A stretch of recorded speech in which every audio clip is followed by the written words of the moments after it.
Hi there, everyone. My name is Flavio Azevedo, and I'll be presenting my research on measuring ideology. So the full talk for this research is available at minoritypolitics.netlify.app. Please check it out. But this is a 5 minutes rundown. The principal claim of my research is that some findings in political behavior and the psychology of it that range in several fields like political science, social psychology, and political psychology, as well as its long-standing debates, are at least in part influenced by idiosyncratic selection of measures of ideology, as well as the poor measurement practices in these fields.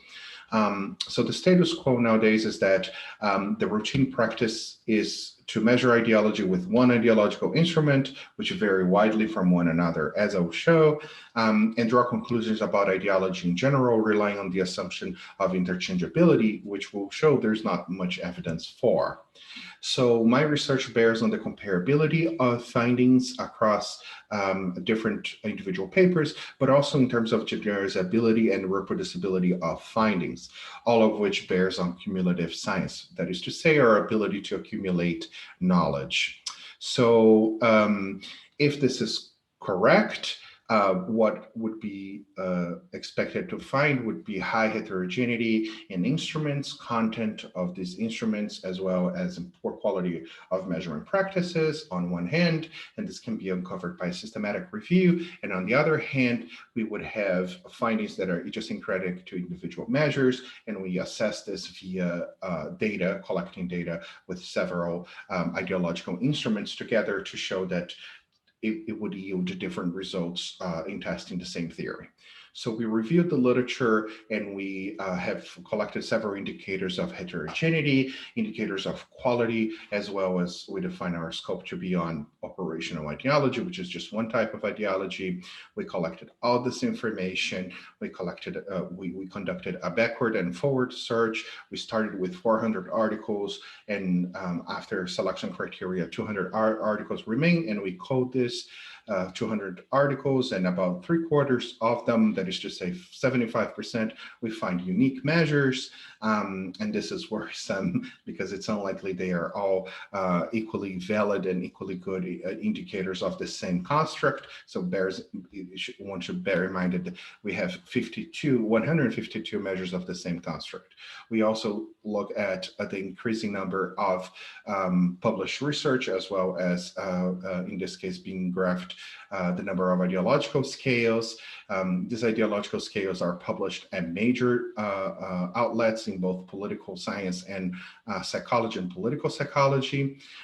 This is results of a content overlap, which is very low. The highest Jaccard index is 0.32, showing that there's very little overlap.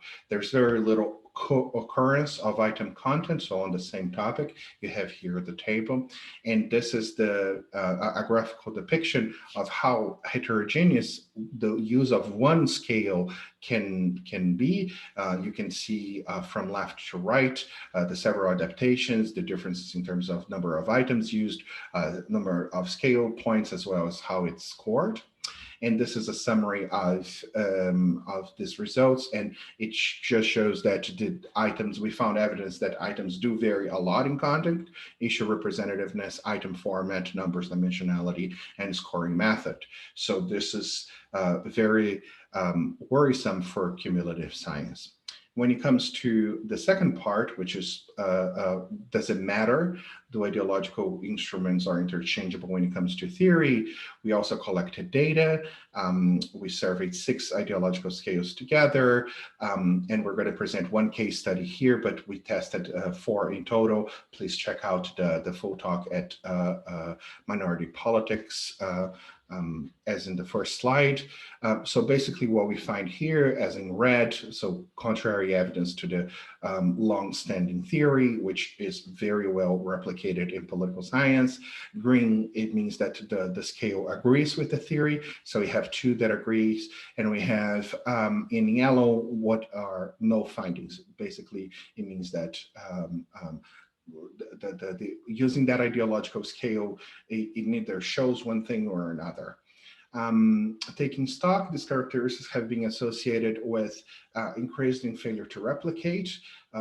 We also found a lot of evidence with jingle-jangle fallacies, and altogether, reviewing 400 articles as well as testing 4 established theories, we speculate that it's unlikely that operational measures are equally good indicators of ideology, that they present desirable validity properties, and that they can be used interchangeably. Thank you very much for your attention, and I look forward to any feedback that you may be able to give it.